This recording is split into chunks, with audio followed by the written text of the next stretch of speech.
we can't get it. But you see how much kidnappers are taking from victims. My goodness. Government should, I think all the stakeholders will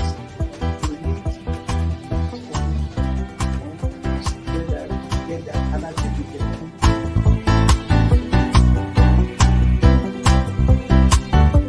The 3% for the oil producing community is too low. But the support that is needed. And once you get the support, your airline people will blossom. This is Nigeria. You need to give people sense of belonging.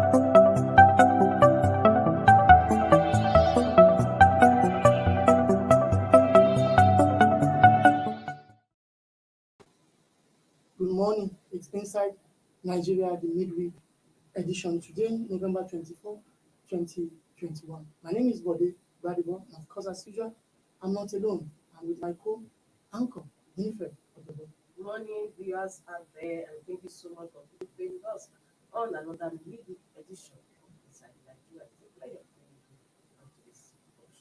Well, different stories to dissect this morning on the front pages of some national dailies standing with Nigeria's most influential newspaper, The Leadership. And of course, after that, we shall be looking into the planned National Convention of the ruling All Progressive Congress in February 2022. How feasible is that?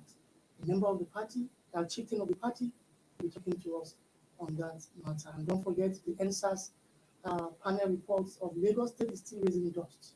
And of course, that story is on the front pages this morning. We shall also be looking into that. I don't know why Lagos panel report alone is one raising dust, while we have about 25 states that have constituted panel of inquiry into police brutality against Nigerians. And actually, Lagos report is where activity actually took place. It was the center point.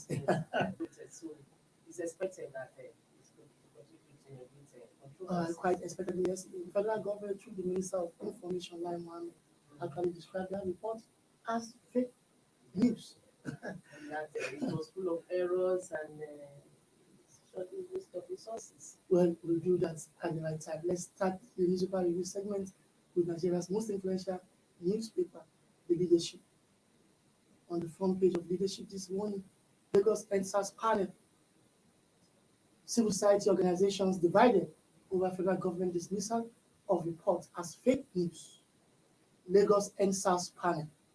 Civil society organizations divided over federal government dismissal of reports as fake news. Information Minister says report full of errors calls panel a disgrace. It's a shoddy job, waste of resources, according to someone. That is the Minister of Information. Oh wow! Well, it's expected. The CSOs, they're talking to us. Yes, what they feel. I think we still have maybe sometime the program. Of course, today. Probably tomorrow. Yes, we'll bring someone who understands better.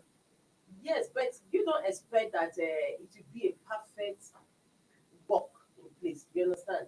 Given although they have a year anyway, but in terms of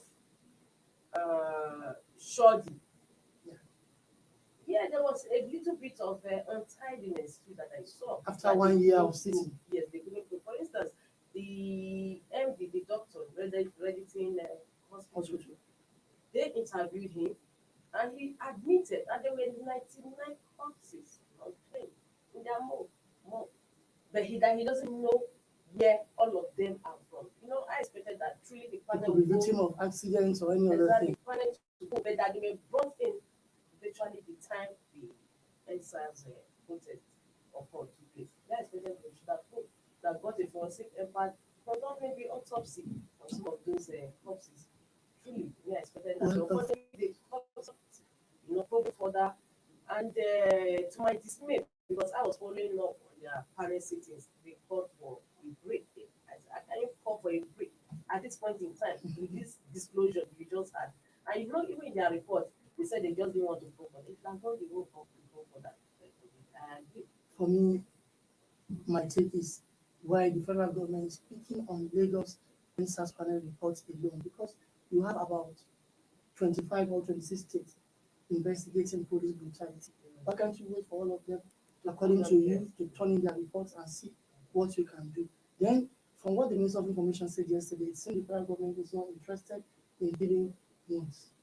You know, the federal government is We need interested to in let over this but go, it's, heal wounds and move the forward. reason is so clear because there is a alleged, I don't want to use the word, I don't want to conclude because nobody has known that the military who happen to be federal were drafted to the scene and of course you know what happened.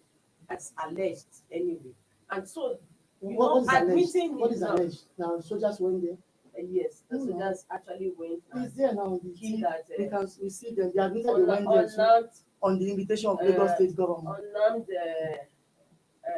protesters. You Exactly. understand? Exactly. So that is why the federal government is wading in. They don't want, you understand, want that to be to admit to it. But that is just it. And Yeah. that even after the soldiers left, the police also came in to also do the same thing to their own. So you see why it's important that the minister have to debunk it and call it also the error names and all that. Well, again, lastly, on my own part, I was saying, well, why don't you, or why didn't you wait for the Lagos White Panel report and take the final decision by the Lagos State government before you have actually control what the report is all about? Then again, it took on the personalities of the panel, the personality of the panel's member, which is for me unnecessary. Very, very necessary. They were sitting jejely somewhere because the government actually called them to come and do this job. And that panel was chaired by an eminent jurist, a retired justice, understand, who I learned has impeccable character. So coming out now to denigrate them on the basis of some typographical error, But who started it? inconsistency. It was even the Lagos State government lawyer. That Exactly. started denigrating That means it was a bait. them. Yes. So it's You what give them a job to tarnish their the image. minister, financial minister, is riding on. If you notice when the panel, when the report came out initially, the federal government was silent. Like it's true. And I think the panel members have shown maturity because Yes. I've But been the in fact that the government lawyer, who all the while was not participatory, I got to know that he was not really going there to meet with them. And then they started puncturing. He started the puncturing holes in the report. I think that was what now gave vent to every newcomer now swooping on it and say, oh yes, it's true. This one you didn't conclude on this, you didn't conclude this one. Yes, it's not. the panel members, despite this attack, unwarranted attack, have shown maturity. Yes, Because since on Sunday, the most vocal member of the panel, Ebolu Adegolu, a Yes. senior advocate of Nigeria, I've been in talk with him and he said, well, see, I've stopped talking on this report. I'm waiting for the Lagos State white paper panel report. Yes. That's after then I cannot talk. Yes. But whatever anybody will say about me, I will not talk. Now, this morning again, I spoke with him. See, you have been criticized by the Minister of Information. What do you have to say? He told me again, see, I will not talk. In fact, I'm in court as we speak. Please go ahead with your program. I will not talk.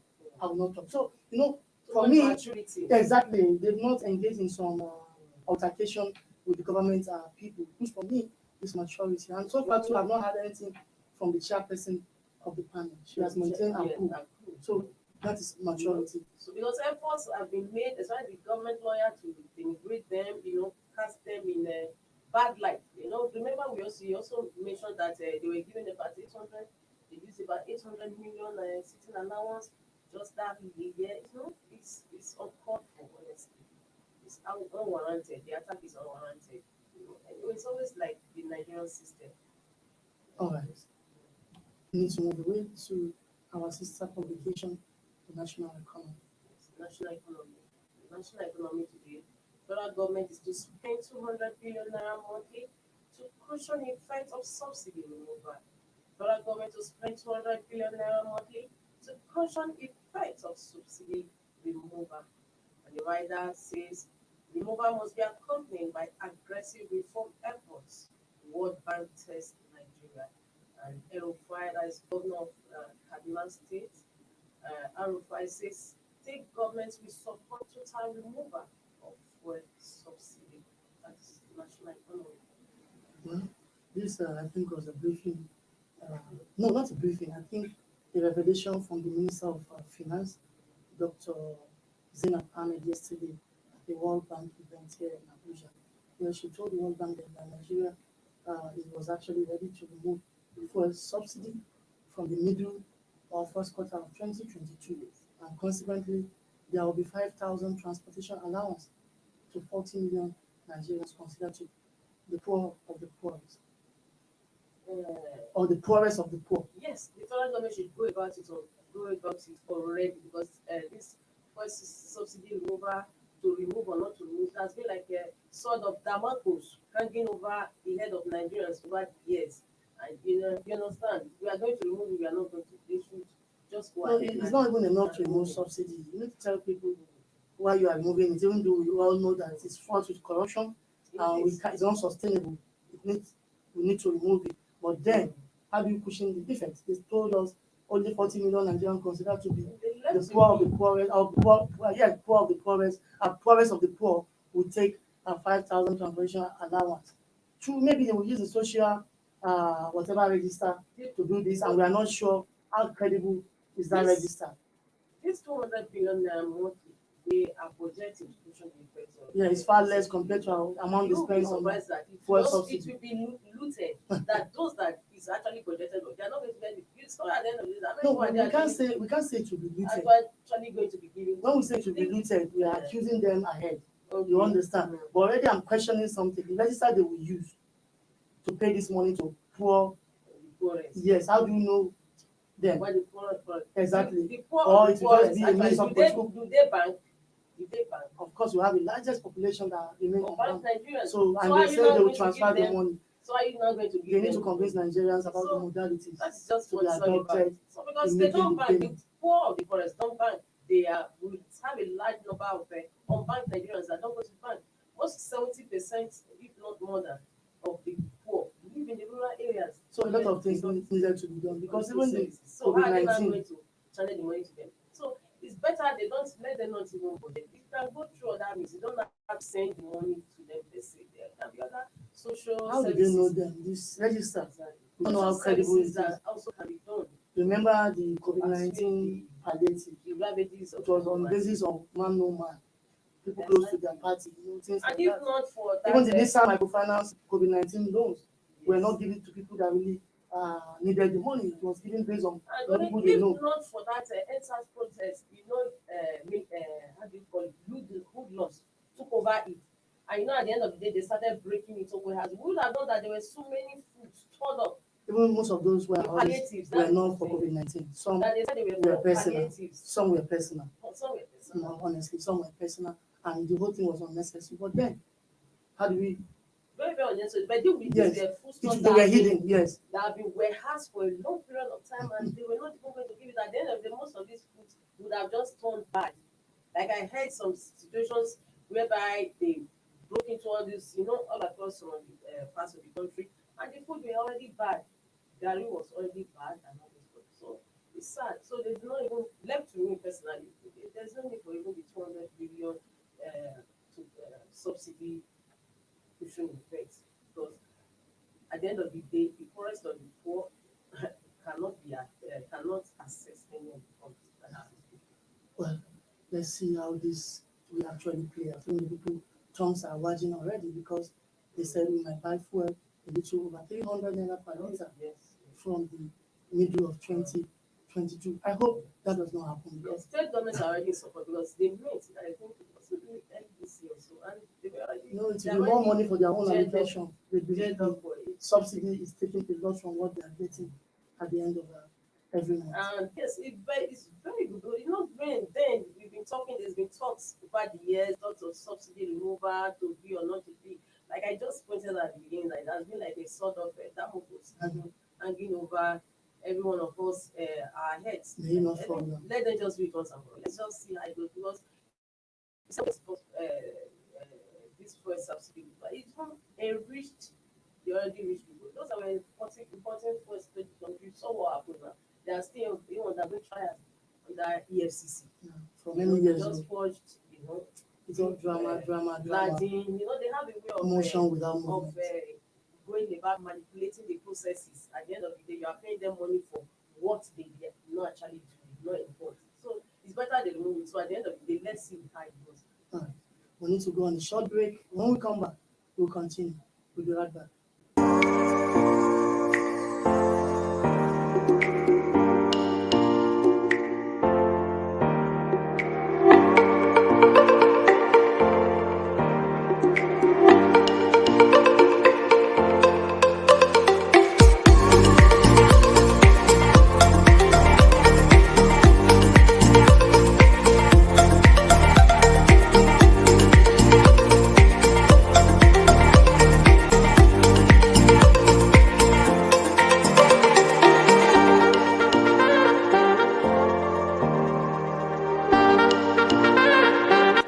sponsorship, and advert placements, please contact 080-3688-6158. Last Word Leadership Podcast Studio. You have the last word.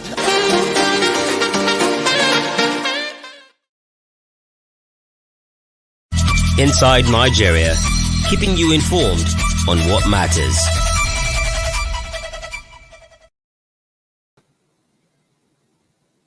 Welcome back. It's still Inside Nigeria this Wednesday morning, November 24, 2021.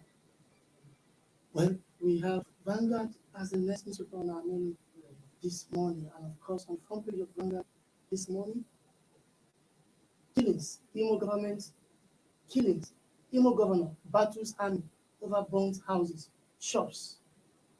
Killings, Imo governor battles army over burnt houses, shops.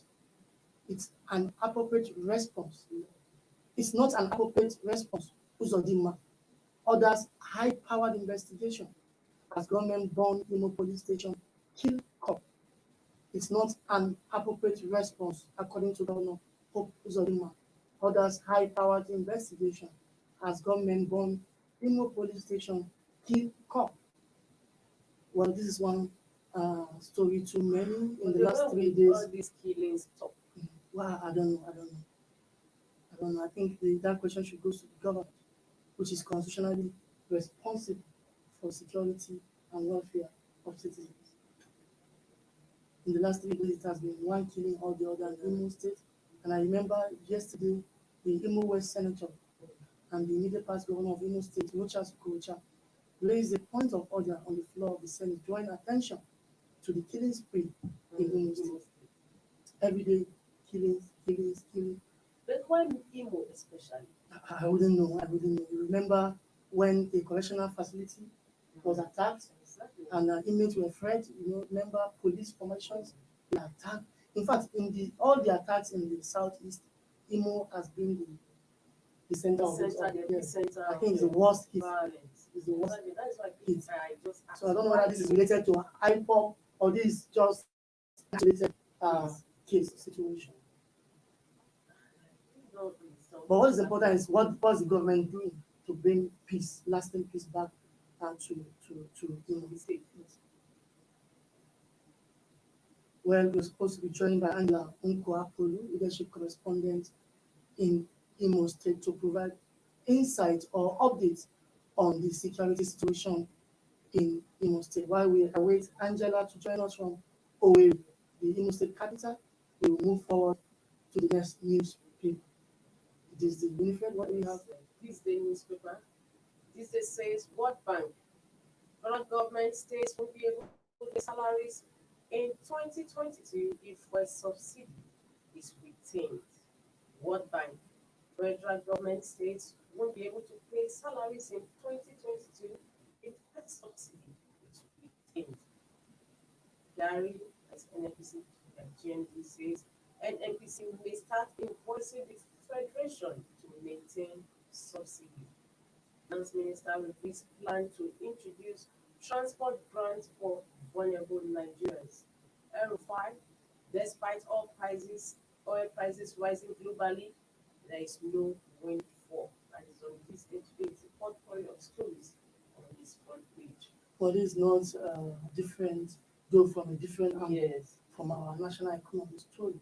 But look at the argument again for removal of fuel subsidies that governments and states won't be able to pay salaries in 2022. How have they been paying it for donkey years that fuel subsidies have been in place? The whole argument is neither here nor there. And it boils down to getting our priorities right and taking away corruption from our day-to-day government activity. The worry is that given the inflation rate, given the high cost of living present in the country, the little subsidy and Nigerians to pay more for fuel, it also contributes again to impact every aspect, every indices connected to it. Negatively. For instance, transmission is going to rise. of foodstuffs because those ones are transporting farm produce from the farm to Of the course. market. We have They to have pay to more. factor in the Yes, they extra are going cost. to pay more, and they are also going to now factor in the extra cost into the cost of those commodities. Exactly. So invariably, every other thing is going to be on the rise. So how bad can it get? How worse can it get? And the only thing the government is thinking about is to provide transportation allowance to the poor. Only 40 million. So the rest, they consider us maybe rich. So we should bear the consequences, you understand. But I don't think it's also reasonable that we buy a liter of fuel at over 300 naira. Being a major oil producing country in Africa, we have the oil, we have 4 refineries, they are not working. Make them work. That was one of the campaign promises we made when you were coming in 2015. Yes. Then we have about 2 also private refineries coming on stream. Dangote is ready maybe Oh, yes, in that's what 2022. that's So by the time we have our 4 functional, And we we have also have 2 some, private ones, you have this fuel. modular refineries too. Exactly. So I think that is what me I'm hoping and praying for, that at the end of the day, It's this our leadership push on the is exchange shameless. and You the understand? prices of price of fuel going skyrocket at the end of the day, because that hotel refinery seems to be the hope of Nigerians now as it is presently. Given the fact that subsidies going to be removed, so at the end of the day, what happens? What next? You understand? And many Nigerians are actually going to even park their cars and start doing most of the transportation. When you park your car and take in that public convention, transport, you will still pay exorbitant transport fares. You understand? And you know the convenience will not be there. There is a convenience when you're driving your own, different from what is obtainable on the public transport. So I think we'll become a laughing stock among the Committee of Nations. Because this is a major oil producing country with 4 public refineries. None is working. Despite the campaign promise by this government when they were coming 2015 that they will make refineries work. Yes, at that point in time they said subsidy was a fraud. Yes. They will remove it. Yeah, but they couldn't remove it for 6 years. You know, remember we also had Occupy Nigeria during good luck during Jonathan's time. They were behind it. This, The people in government now were there in opposition, they were behind it. When Jonathan was about removing subsidy, they said it's not possible. You can't do that. And you know, then They just realized the truth now. in the international, the fear of prices has gone up. You know what happens that when the fear of crude oil rises, Exactly. invariably, what it means is that we'll be paying more Exactly. here in Nigeria, and that was what happens that time. It has increased, and Jonathan was planning to increase fuel to about 80-something naira per liter. And Occupy Nigeria said no, they occupied Lagos, so Jonathan was forced to beat a retreat and actually reduce the price. So what happened? And that subsidy was reformed. And then they came, they've seen, and now they said no, we cannot continue paying the subsidy. So let's see what happens for it. Like I said, this subsidy thing, let them do it once and for all. And we move on. It's been there, we are going to, It has been turned to a political tool exactly. of manipulation. It's not that most people there, the same talk about, they don't want our refineries to work. They are still the same ones benefiting from this subsidy thing. So let it be removed once and for all. Let's see what happens. At least we will not die, we'll survive. All right, we will survive. But if the hardship is too much, there may not be survival. All right, we need to go on a short break. When we come back, we'll be looking into the proposed or planned APC National Convention in February 2022. How feasible is that convention? And of course, to provide insight into that subject is the chieftain of the ruling APC, Chief Ray Murphy. We'll be back shortly.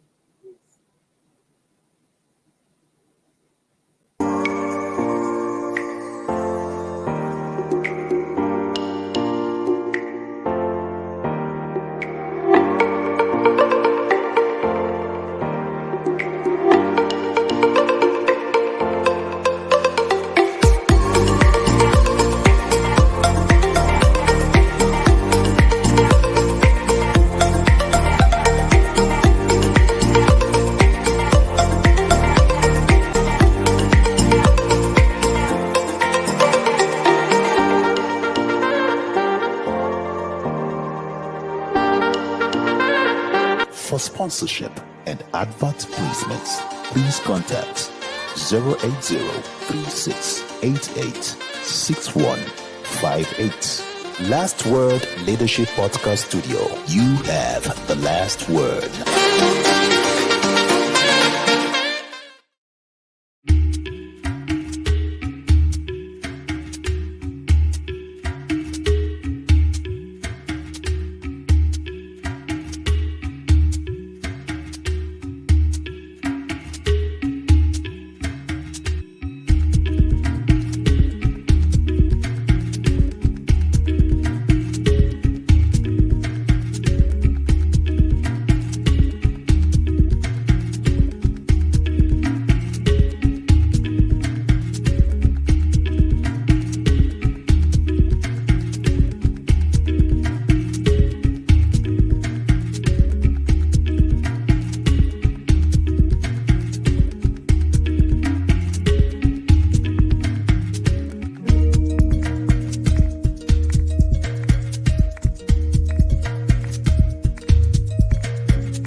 Why will a medical doctor work for 9 months, 16 months, 19 months without getting paid? But you see how much the numbers are picking for victims. My thing is, government should always say government yes. We need to get that, and I think we get that.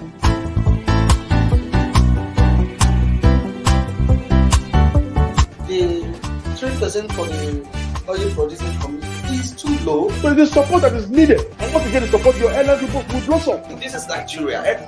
You need to give people sense of belonging.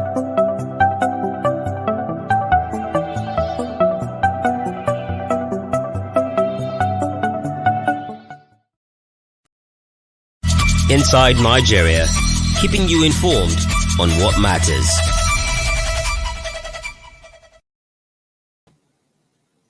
Well, welcome back to Inside Nigeria this Wednesday morning, November 24, But they are in haste for the week to end, honestly.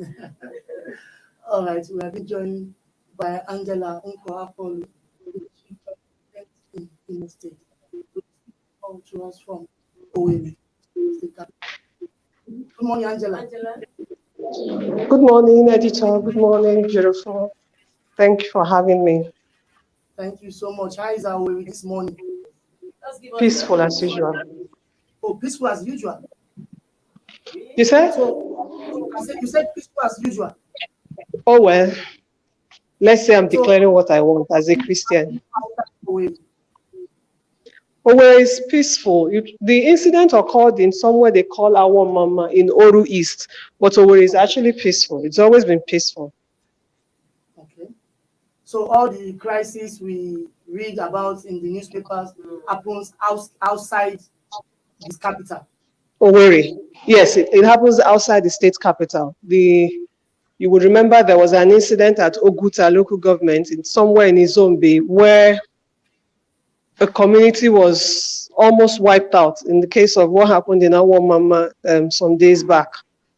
We've also had similar incidents somewhere around Ngobala. I can't remember the exact community now. So yes, the mayhem, if that's what if you allow that phrase, happens outside the outside the state capital, which is Owerri, and where the government house is sited.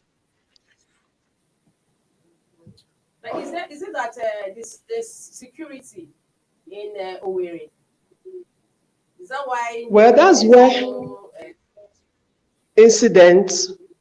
Well, maybe because Owerri has more people that are actually non-indigens. Yes, perhaps that's an issue. So it's not actually concentration of natives or locals, if you prefer. It's more like a cosmopolitan place. The city, the government house is there, the police command is there, the civil defense is there, the army barracks is not too far away. It's somewhere in Obinze. And all the other paramilitary centers, everyone has presence. Each of them, better still, has companies, the banks, yes, I think there's we're not necessarily heavy presence. A lot of people based in Norway are actually not from Imo State, so they may not be involved in communal or community meetings, as it were, that may.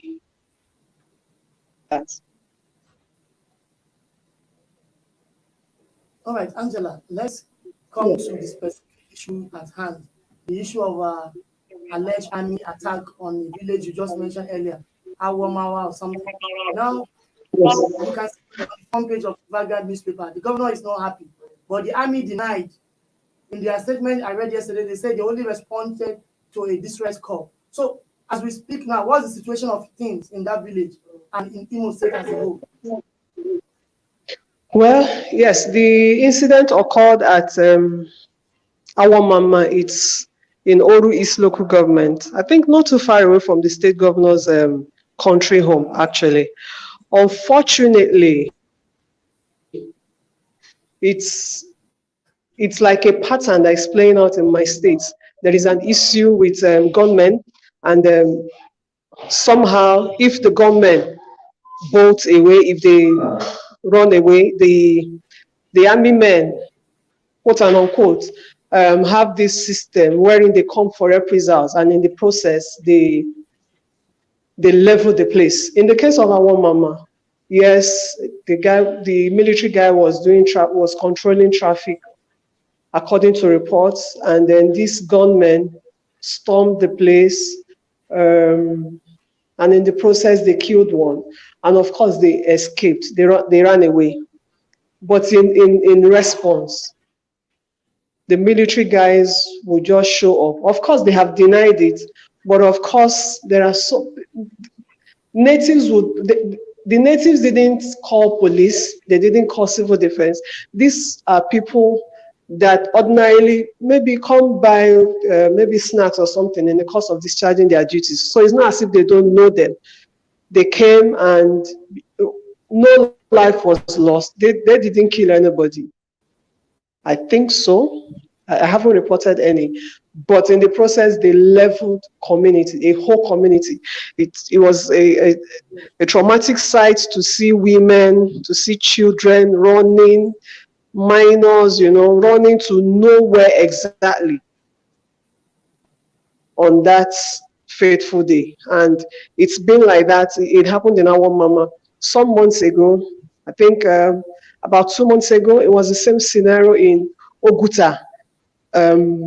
The youth had an altercation with military men, supposedly accompanying somebody that was doing oil bunkering or something. This Oguta has huge deposits of crude oil, and in the process, they exchanged words. One died, and what have you, and then the next day, people, as I speak to you, I know the traditional ruler of that community, his house was razed down. he's operating outside his own community. And that has been like a pattern. Any concern, any altercation that natives have with army men, the army people have a way of coming back for reprisal. And it's not to fish out who the perpetrators are.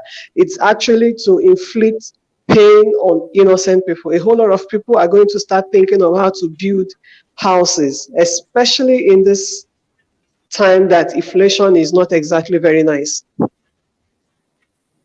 But Angela, before we allow you go, let's assume, army, the soldiers are there to maintain peace, law, and order. So let's say, is it possible to say that attack was not carried out by soldiers, and it could be some other miscreant or hoodlum and try to actually discredit the army? Or there are incontrovertible evidence that it was the army? Yes, there is. Yes, there are forgive me. There are verifiable evidence to show that it is actually military men that did this, and a whole lot of them are not from the Igbo-speaking part of the country. That's a serious allegation, honestly speaking. And I hope the army authorities will do the needful. Even though they issued a statement yesterday saying they were not responsible, they only went to that place on this rest. Yes, that is the claim, but when army officials are involved, you dare not even your ID card will serve. It's wanton destruction of properties, wanton destruction. A whole lot of women that are probably into just petty trading, supporting their husbands, and in some cases they are already widows. They have children to cater for. Such people, sincerely speaking, I really don't know how they are going to move on. And in the process, you will expose people to crime, you will expose people to criminality. So it's a vicious circle. And not forgetting that in my state, in April, the correctional center was invaded and over 1,800 suspects, or better still, inmates, were let loose. Since that incident, there has been about 7 or 8 attacks on police formations in the state. There are some communities, there are some local governments that do not have police presence. The divisional police centers have been raised down.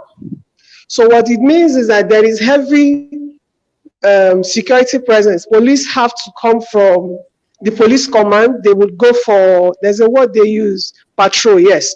They go for patrol in such places, especially because there is no police presence. So sometimes response can be very slow. But unfortunately, the implication is that there are a lot of miscreants causing havoc on people. Kidnapping has also taken center stage. You will recall that a one-time former deputy governor, Prince Eze Madumere, his father was kidnapped on Sunday while he was going for an event. And a whole lot of such issues. So those are the underlying issues. You wreck people, and in the process, you raise a process of not just poverty, but in the same process, you raise mayhem. Many thanks to you for waiting time to join us this morning on Inside Nigeria. Thank you so much. We can advise you to stay safe and enjoy the rest of your day. I will. Thank you for having me, sir. All right, thanks. We're being joined by Chief Ray Murphy, the chieftain of the All Progressive Congress from his base in Calabar, Cross River State. Good morning, Chief. Good morning. Hi, Chief. Yeah, good morning. Can you hear me, please? Just to be sure you can hear me. Good to have you on our program, sir. Sorry, can you hear me? I just want to be sure you can hear me. We can hear you, Chief. Okay, that's okay. How are you? On our program. Good morning. Good morning, sir. How is Calabar this morning, Chief? I'm just in Cross River. I'm not exactly in Calabar, but I'm in Cross River. You know, Cross River is a very large state. Very large. So I am in the northern parts of Cross River State. We're fine. Everything is good. Okay, yeah. Let's go to business, Chief. Your party yesterday or so just announced that your convention will be coming up in February 2022. Chief, can you share with us why the delay in the first place? Why did they do what? Why the delay? Why the delay in the first place? The delay. You know, to be very frank with you, to be very frank with you, I will not use the word delay. I would rather use the word to give enough time for all the variables to come together. You will recall that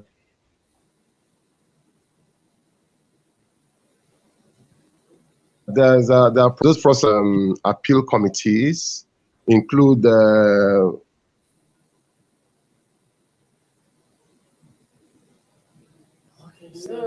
national conveners would be a wrong move. The network is breaking. Did you get that? Hello? Right, sir.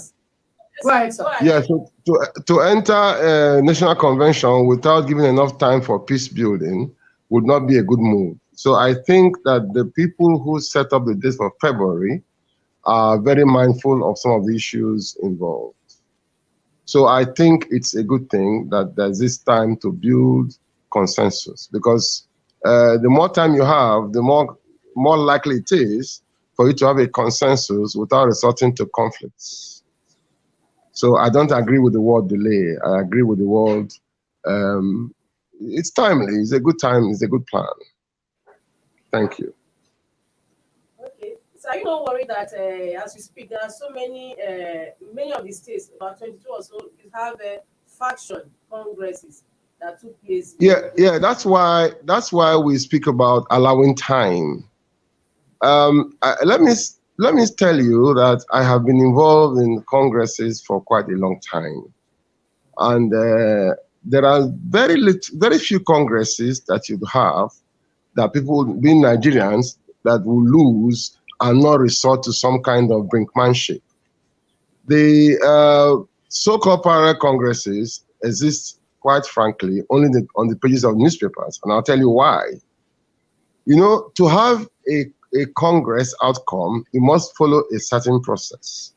That process involves recognizing both the screening committee and the Congress committee that came from national headquarters.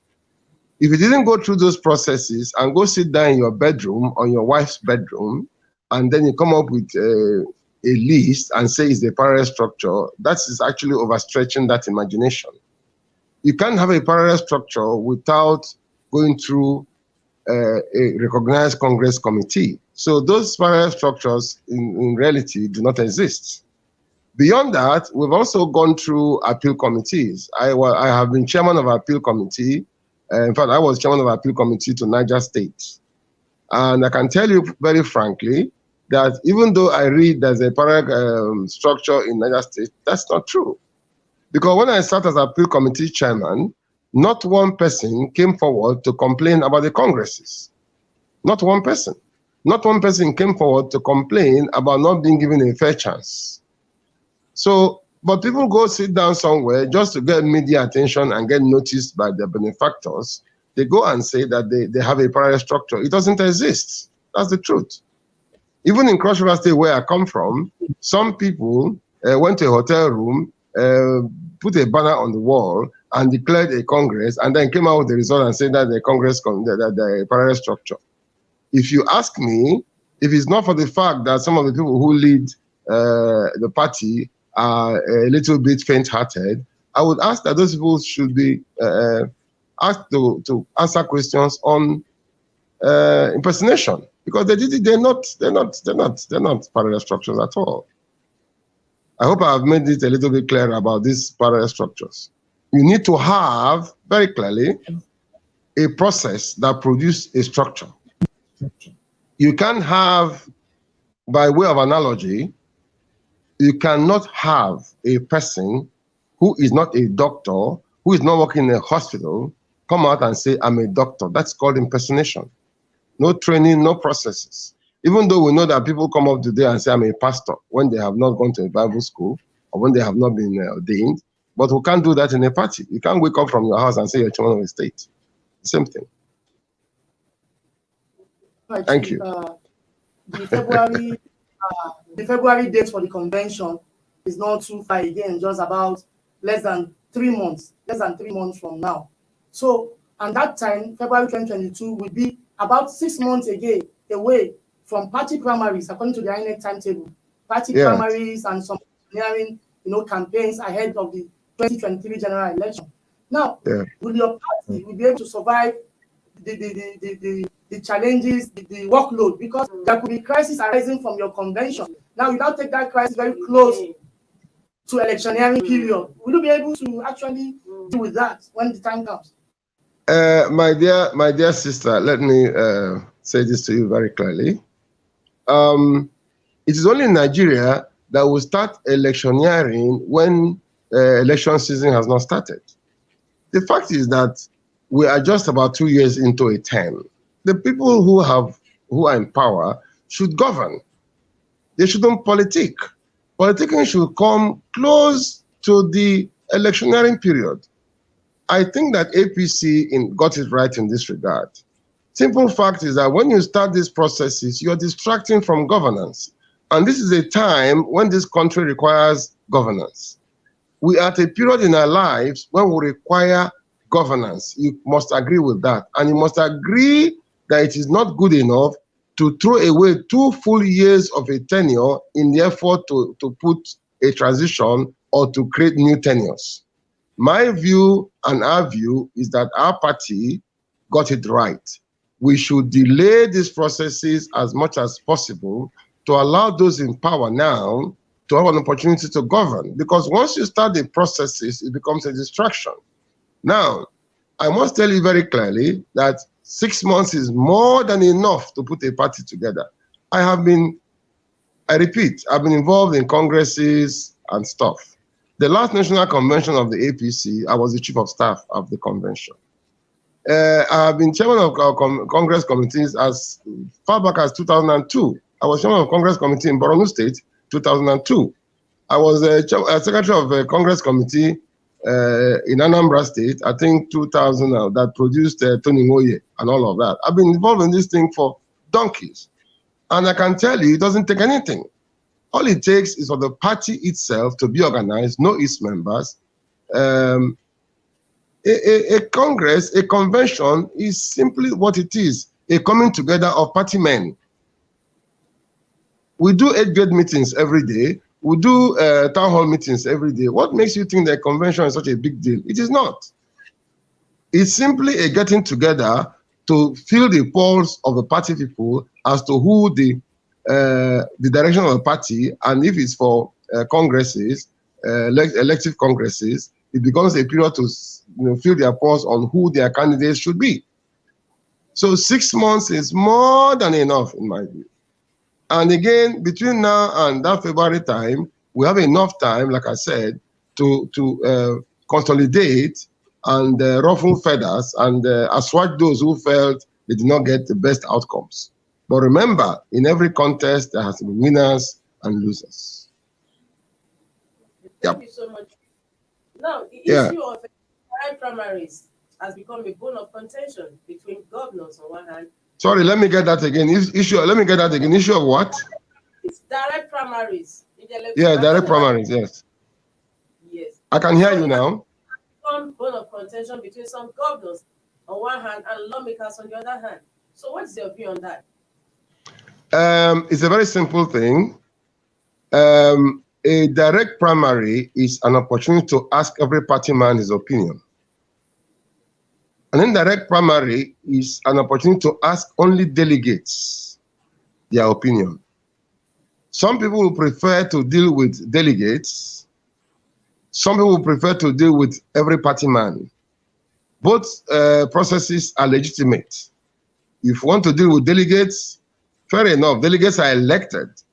As we speak, I'm a national delegate to the convention that is coming. That means my people's views will be heard through me as a delegate. If we had chosen direct for this convention, it means, excuse me, it means that everyone's view, every party member in Ogoja, his views will be sought. But in the case of delegate, I now go to speak for the party men from Ogoja local government. because the people in Ogoja local government has chosen me as a delegate. They are delegate to the national convention. You can see the difference is very clear. The only differences actually are, one, you have much more expense. To be able to hear from every party man is very expensive. But on the other hand, it is also more authentic. Because my people can elect me as a delegate, and I go to Abuja on the convention day and do what they didn't ask me to do. They have no choice. I'm already their delegate. But if people came to them directly and put them on a line using option A4, to be very clear what their thoughts are. So clearly, both methods are legitimate, but you need to ask yourself, what are the expenses involved? What are the logistics involved? How easy has it been for INEC to conduct elections? Because what you're doing now is to say, theoretically, if there are 1 million party men in a state, it means that those 1 million party men will be available for a primary. That is a horrendous operation. But if you are reduced it to delegates, it means that those who are elected delegates, if they chose to elect 3 delegates per local government and there are 40 local governments, you're now dealing with, practically 120 people instead of dealing with 1 million people. Now, those who argue for direct primaries say that delegates are easily manipulated. Selection process is manipulated. Outcomes are manipulated. Those who want indirect primaries argue that the logistic involved in dealing with every party man is horrendous. So there are arguments on both sides. So my view is simple. Whichever one that can better represent democracy should be adopted, so that every party man will have an opportunity. Like I said, I'm a delegate for my local government. It means I go to Abuja for the convention. My people are not going to go along with me, but they are trusting that their views are going to be carried forward by me. What if I go to Abuja and did something else? See, that's what the argument for direct primaries are. But then, like I said, you are dealing with only me now as a delegate. If you wanted to deal with the party men in my local government, you may be dealing with something like 30,000 people, possibly. You can see the difference in terms of cost. So I really have no personal opinion on this matter, but looking at which best represents democracy at this time. Thank you so much. All right, Chief, you're welcome.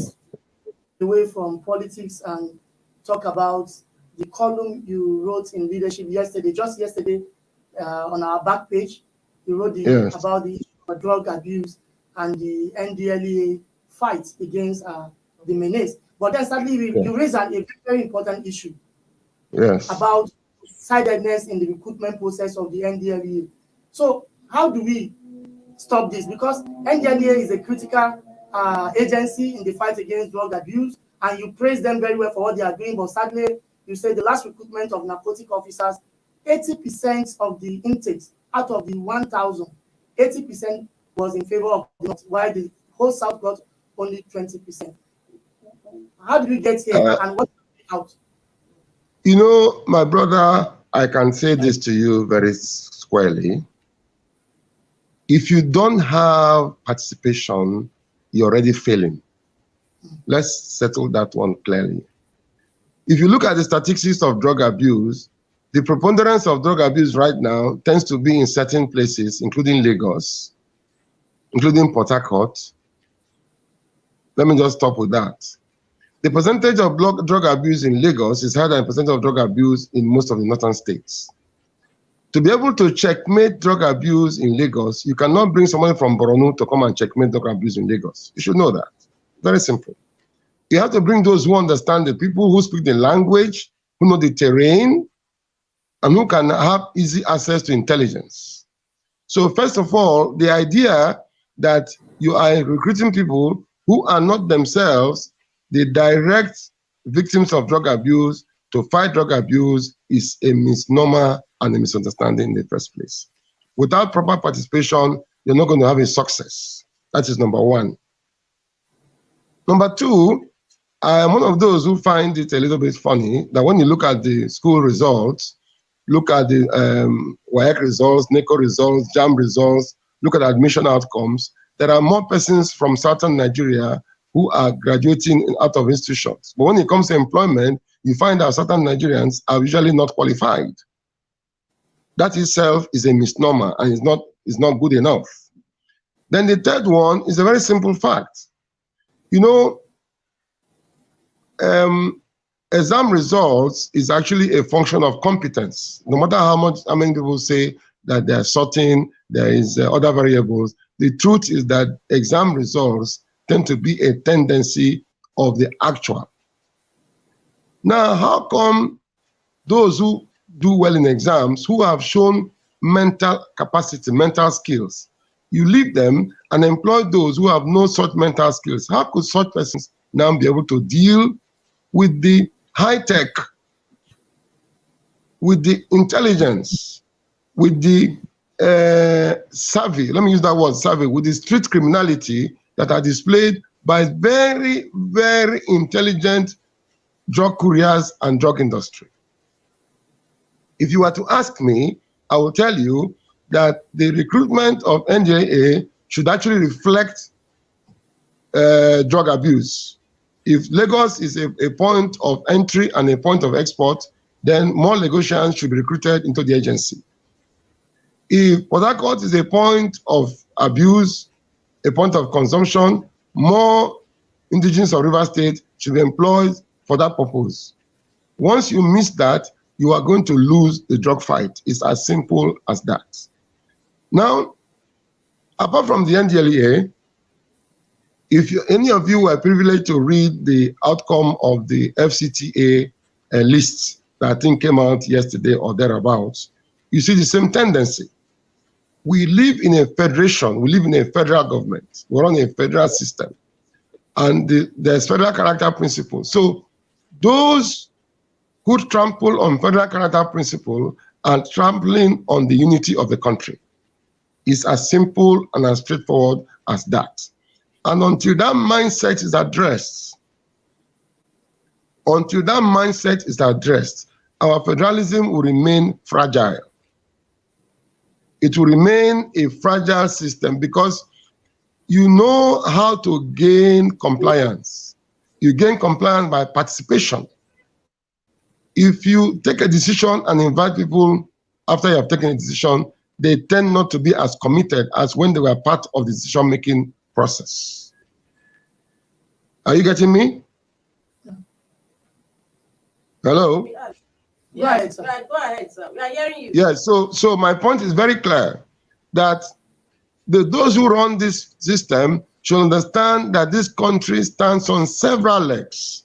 Today, this country can be said to stand on 36 legs. Let's not even go to the 6 legs or the old regions. We now have 36 legs. And every leg of a millipede is important to the millipede. So the idea that that kind of recruitment is ongoing is very sad. You cannot succeed in the drug fight when you try to colonize the agency by making it sectional. You cannot succeed. It's as simple and as straightforward as that. Thank you. All right. Many thanks to you, Chief Ray Murphy, journalist, social critic, and chieftain of the All Progressive Congress, APC. He has been speaking. Thank you very much. That's it. I'm glad to have had this opportunity to interact with you. And we hope to see more of you on this show. Oh, why not? Why not? At any time. You know, right. I'm a village man now, and you can see how healthy I look, out black. You know, the sun is very good for us here, and the farm produce is very good for us. I wish more people will take the route I've taken to spend more time in their villages, because at the end of the day, Abuja not be your house, so not be your village, or you go home. Thank you so much. Thank you very much. Murphy, who has been speaking to us from his base in Cross River State. Many thanks to you, and enjoy the rest Thank of you. Thank you very much. Have a wonderful day. So I know you said a lot about the APC Plan Convention, and of course the controversy dogging the NDLEA recruitment, honestly. And it makes the point very, very clear. Yes, we don't need all these things in order to achieve national integration and national cohesion. All right, Winifred, it's time to go. Our time is fast spent. Thank you, viewers, for being with us from the hours of 10 to this moment. 1 hour complete. Be with us tomorrow for another edition of Inside Nigeria. From here, it's bye for now. Bye. Thank you for watching. For sponsorship and advert placements, please contact 080-3688-6158. Last Word Leadership Podcast Studio. You have the last word.